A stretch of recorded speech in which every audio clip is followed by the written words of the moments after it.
Family partnerships. Families of residential students and residential teams working side by side. The purpose of this training is to provide an understanding across the board of the power of a true partnership that combines knowledge and effort on the part of both families of the children we serve and the residential team. It is important to note that the term residential team used throughout is intended to include the family members, the clinical team members, the classroom team, in addition to the staff members in the residence. The residential program is a family-friendly, developmentally enriched home-like environment. This environment has the capacity to manage children diagnosed with developmental disabilities. A multidisciplinary team approach to assess, stabilize, and teach each individual child is the approach taken in this setting. Multidisciplinary refers to all of the members of the team with varied but complementary knowledge and experience. A residential setting can be a rare and unique place where children and families can continue to thrive as a family despite a separate living arrangement. In some cases, it is an opportunity for families to start to piece their lives back together. Either way, residential treatment has an important place as a major continuum of care for children placed in this setting. When does residential placement become an option to be considered? Through our experience, we do know that for some families, in order to maintain a permanent connection, parents and children may not be able to live together full-time and may require ongoing and intensive supports, including placement in residential care. This is where we come in. The Children's Residential Program provides a residential placement for those children that require assistance above and beyond what a family is able to provide. Why a partnership? A commitment to a partnership implies a sharing of knowledge, skills, and experiences in meeting the individual needs of children as well as the individual needs of families. This assumes that children will learn and develop better if parents and residential teams are working together rather than in isolation.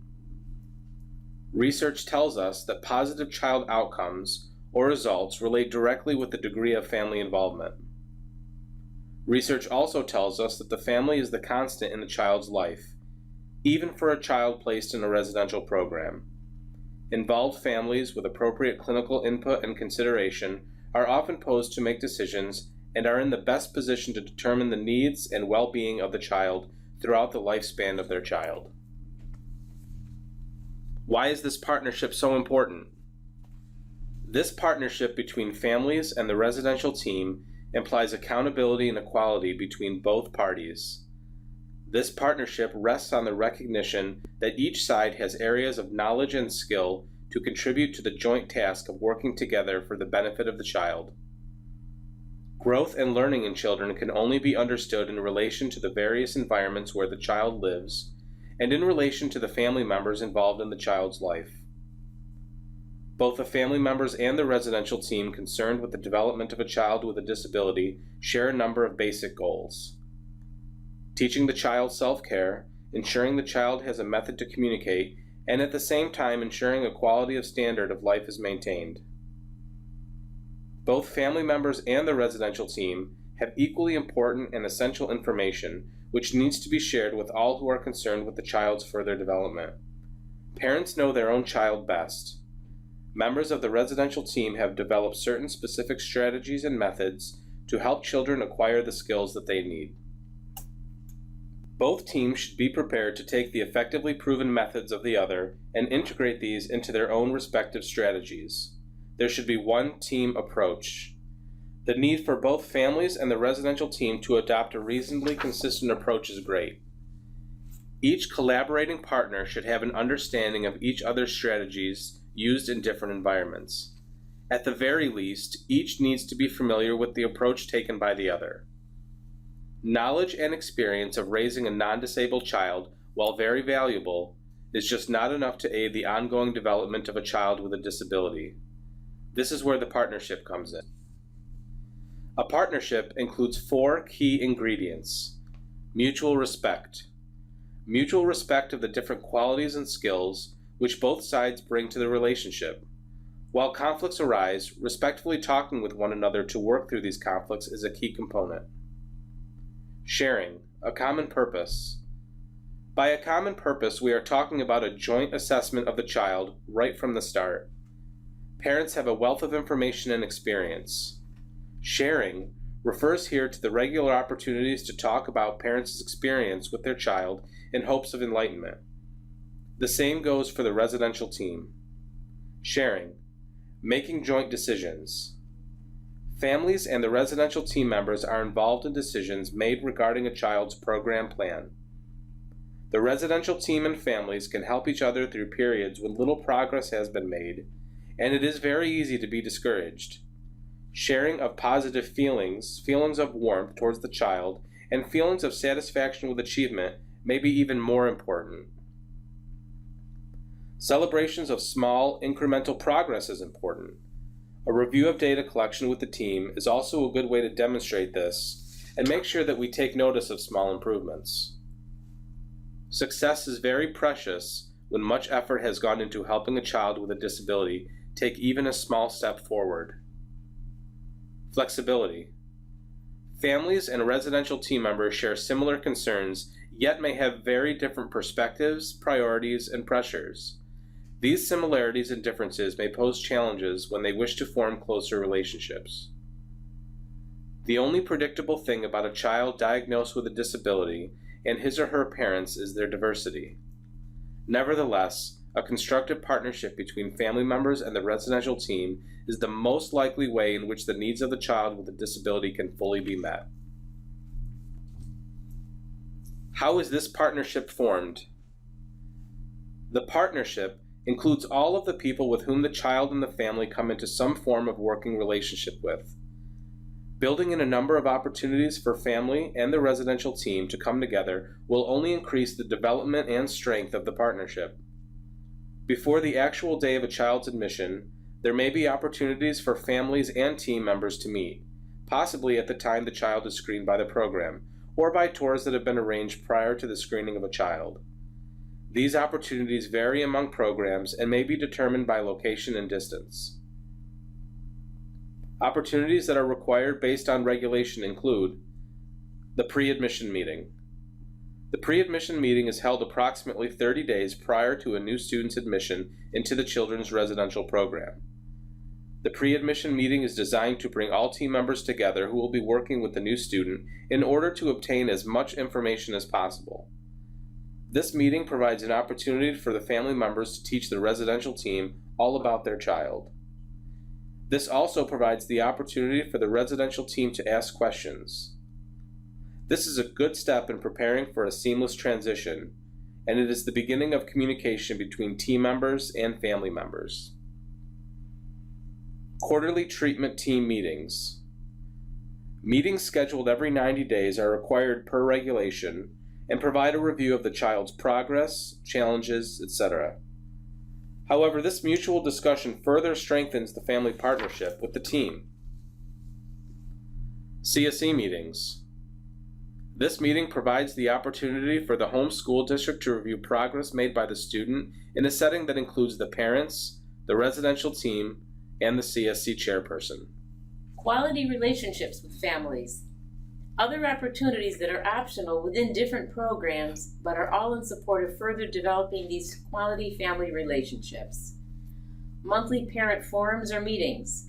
Some residential programs may hold regularly scheduled parent meetings, either as support groups or as program update opportunities. These are opportunities for team members to connect. Home visits. A home visit prior to the admission of a child to a residential program can provide limitless opportunities. Here, residential team members can meet both the child and family members and learn about the child in the home environment. This can be a real eye-opener and can assist in designing a successful transition from home to the residential program. A home visit can also provide insight into cultural factors that are important for the residential team to be aware of as well, and can make a difference for the child's transition. Again, a step in the development of the family partnership. Additional home visits throughout the residential experience can provide further insight into the child's success. School visits. Visits to a child's current school placements are recommended as well to assist with the transition planning into the pending school program. Recommendations regarding changes to assist with the transition from school to school can be discussed at this time. Other events more social in nature can provide opportunities to meet other families, meet new staff members, and provide an enjoyable environment for all families and residential teams. Any opportunity to encourage family involvement with the child's program is an added plus. Some examples include an open house at the school program, seasonal activities including family picnics, holiday celebrations, maybe a school prom. These may vary from program to program, but all provide the opportunity to build relationships for the family and the residential team. Parent volunteer opportunities. As opportunities come up, asking for help via a parent volunteer is also an activity that provides a parent with increased insight into the overall program, but also helps to continuously build that relationship. Communication plays a major part in the family partnership. Regular communication between families and residential programs is vital to the child's success and to the further development of the family partnership. It remains the responsibility of both the residential program and the family to make this regular communication a regular practice. Typically, at a pre-admission meeting or on the day of admission, a regular method and frequency of communication will be discussed between a lead staff member and the residents and the family. This lead person should be able to direct parents' questions to the appropriate party within the program. Ongoing regular communication for both family and the residential team throughout the duration of the placement is crucial. Regular communication between families and the child in residential placement is equally important. Many families work with the program to set up a regular time to communicate with their child on a daily, weekly, weekend basis, whatever works well for the family. This regular communication is established within the resident's schedule to preserve the important time for student and family. All in all, regular communication between the family and the residence team is crucial to the success of the child in the residential program and remains a priority for the residents. Placement of a child in a residential program. The thought of placing a child residentially is undoubtedly one of the most difficult thoughts a parent or parents can have. Sometimes families consider that their child has grown as much as they can in the home environment, so a residential placement affords them continued and expanded opportunities with more support. The challenges of a child diagnosed with a developmental disability may have exceeded the capabilities of a family for various reasons. The complexity of the disability, the effects on other family members, all play a part in a potential decision that a child may be better off outside of his or her home. The decision. After working with many families that have had to make this decision, it is evident that the decision to place a child residentially is undoubtedly one of the most difficult decisions for a family to make. However, this is also confirmation that parents require resources that a family just does not have, and acknowledging that there is a place that does have the resources. The actual day.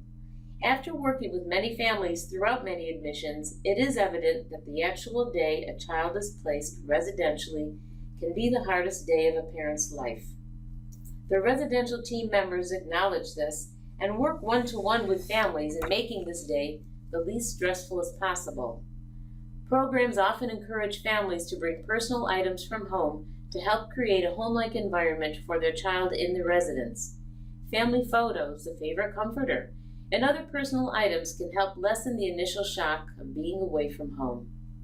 Throughout the pre-admission process and a possible home visit, the team has developed a better understanding of the environment the child is coming from and is able to build specific steps to help with the transition from home to the residence.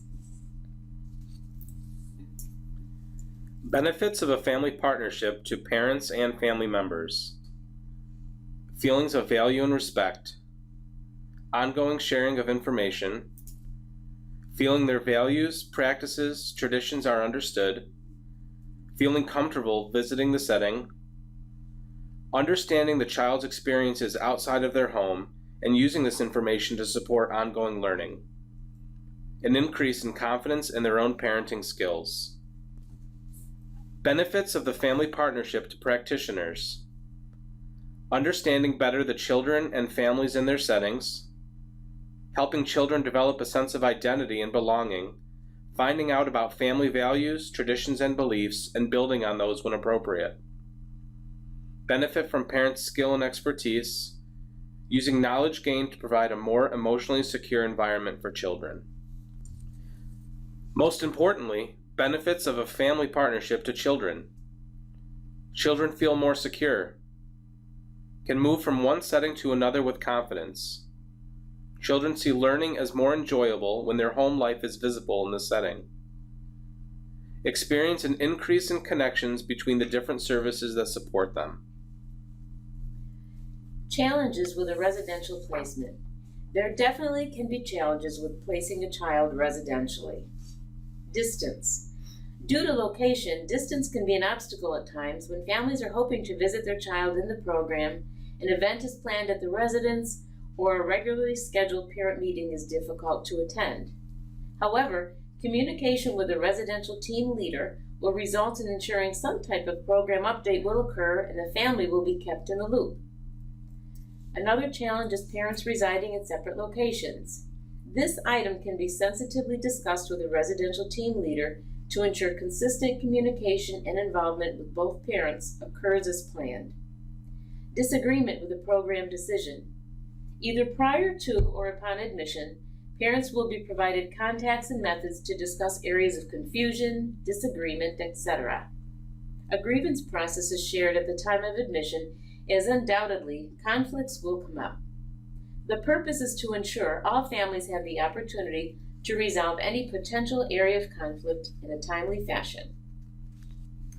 Best practices. Parent meetings and forums. Some programs schedule regularly monthly meetings or parent forums. These are opportunities to discuss activities, staff changes, student changes, and environmental changes all within the program.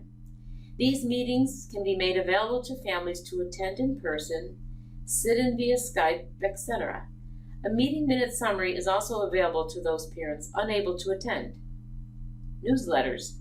Some residences create monthly or quarterly newsletters to provide families with updates on programs. The newsletters may include up-and-coming family-related events, new staff members hired, and environmental changes in the residences. Mentoring programs. We believe that for every new family, the transition from home to the residential facility can be extremely emotional. Some programs identify a seasoned family as a mentor family to work side by side the family of a new child admitted to the program. Regular communication opportunities. Again, a key to success for children in a residential program is regular communication between child and family, as well as between the family and the residential team. An agreeable and accessible method will be discussed prior to admission and can include a variety of communication methods, for example, use of Skype, use of the phone, use of daily emails, notebooks back and forth, etc. Training opportunities. Some suggestions for training methods and opportunities are included and are beneficial to both the family members and staff members alike. Discussing these options with a member of your clinical team will be beneficial. Pyramidal training. Clinicians develop behavioral and therapeutic interventions that are then implemented by them personally to ensure efficacy. At this point, staff members or family and caregivers are trained not only to do the intervention through modeling, role play, and one-to-one guidance, but are also taught how to teach these items to other caregivers to ensure consistency. Periodic checks are conducted to ensure consistency and integrity of intervention. This type of training allows for a constant feedback loop. Short duration, easy to access training. For didactic or informational trainings, the focus is on getting to the information and real-world application as quickly as possible. Many caregivers, staff and family included, have limited time to dedicate to training due to the 24/7 nature of the work. Training and information, however, are integrally important, so they must be conveyed in the most efficient and succinct way possible. In-person trainings can be done via Skype, e-trainings are provided on a computer, or ideally on smartphones for quick access. consistent training and debriefing. While many agencies and providers provide training one time, this type of training is severely limited. Ongoing training, coaching, modeling, and role play of situations help better prepare staff and caregivers for real-world experiences. Trainings should be useful and often, with at least annual refreshers, if not more. Additionally, training and assistance should occur directly after an incident that may benefit. It is a great time to reframe and take information to help avoid a significant situation the next time. Consistent supportive debriefing is key. Staff and caregivers should never feel as if they are being reprimanded during these debriefings. Research, and more research. Trainers should be provided with ample time to review research and current findings within his or her fields to ensure up-to-date and empirically based intervention. Additionally, staff and families should be provided with training on how to critically review research and an overview of existing research when being provided a training. This encourages buy-in but also helps people to be more informed overall. An additional resource for family and staff members alike. Letting Go by Connie Post. Letting Go is a book of poetry written by Connie Post and based on her experience through the decision-making process to place her son, who was diagnosed with autism, in a residential setting. The book begins with some heart-wrenching words prior to and after placement. As Connie begins to accept the decision to place her son, the poetry takes on a very different view. The success of the placement is evident in the poetry towards the end of the book. This can be a confirmation of emotions for families of children to be placed, and also can serve as an excellent training and empathy for staff members working on the residential team. This training has been a true collaboration between the Center for Discovery, Upstate Cerebral Palsy, and the Developmental Disabilities Institute. Please feel free to contact the names below for additional information.